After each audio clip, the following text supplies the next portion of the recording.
Hey, Samuel. There's nothing quite as rewarding as helping organize something that brings a community together and gives everyone in the community more of a sense of purpose. And I had a chance to do this when I was living in Seattle with a group that I organized with three other people. And we decided that we were going to do a service exchange program, a kind of a barter program for people in the community to share what they could do best with each other in a very non-technical, decentralized, person-to-person type of program. And we did this by we spent about 3 months. So one piece of advice I have for you, if you want to do something pretty big, take the time to plan it carefully. And so the three of us were meeting regularly and deciding how we were going to set it up and organize it. And at the end of the 3 months, finally we felt like we were ready, and we had a kickoff uh, potluck where we invited people in the community to come and talk about what they could do and what they might need help with doing. And it was set up. There were other barter programs, but ours was intentionally set up to be very minimal in terms of its paperwork and its how we were tracking things. So we gave each person who was participating a little, it's like a bank account book with some lines in it.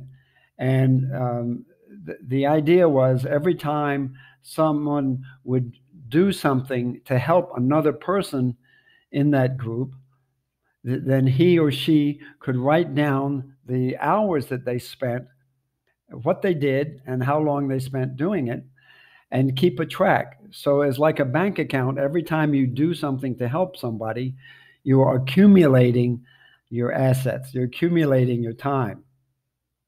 And then when you ask someone else for help, then that person would put it in their what they're doing for you in their little account book, and you would deduct that from the time from your balance in your little account.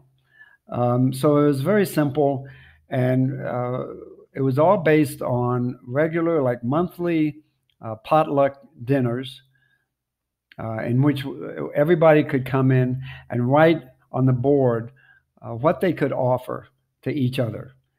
And the people would make a note, and after that, while we were eating dinner together, everyone would contact each other and set up a time where they could get the services or give the services, however it worked.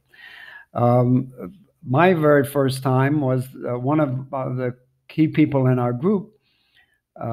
She had experience in data entry, and she was a little bit older, so she needed some help putting mulch in her garden. So we traded.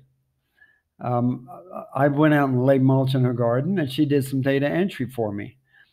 But our program was set up so that you didn't have to be doing it just to the same person who was helping. You could do it with anybody in the group.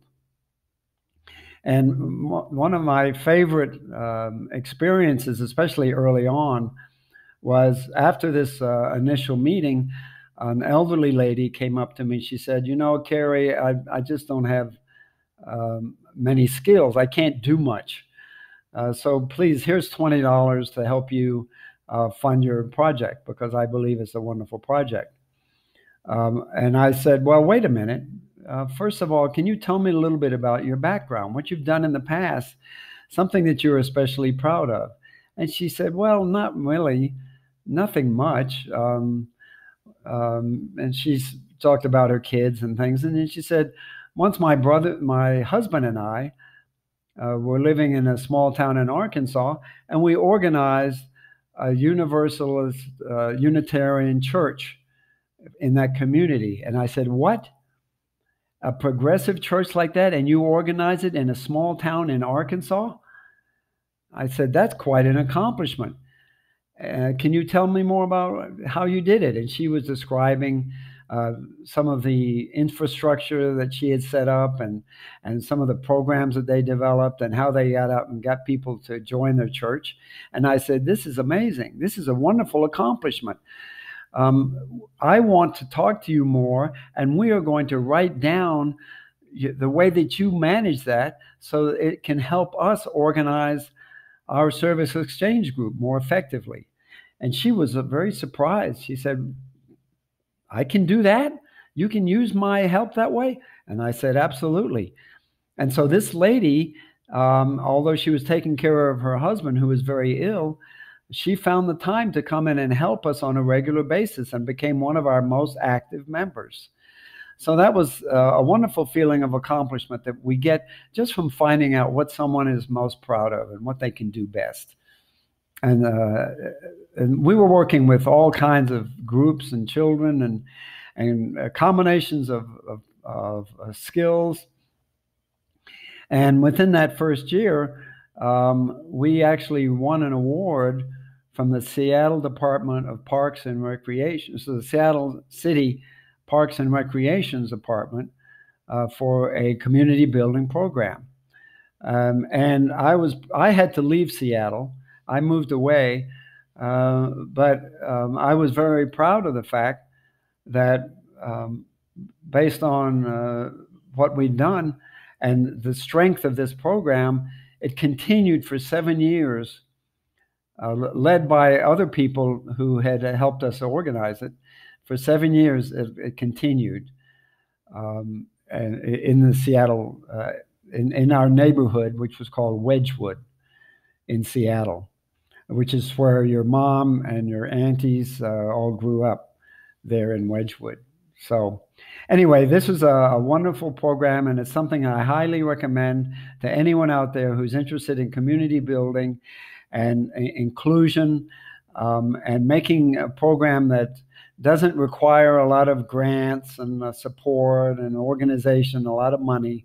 All it needs is a small group of committed neighbors who care about each other and who like discovering how they can help each other as often as possible. So that was our program, and I hope you enjoyed listening to it. And who knows, maybe someday you can set up something like that for yourself. So thanks, Samuel. It was great talking to you. Don't forget, to take care of your mom and dad, and we'll talk to you soon. Bye, buddy.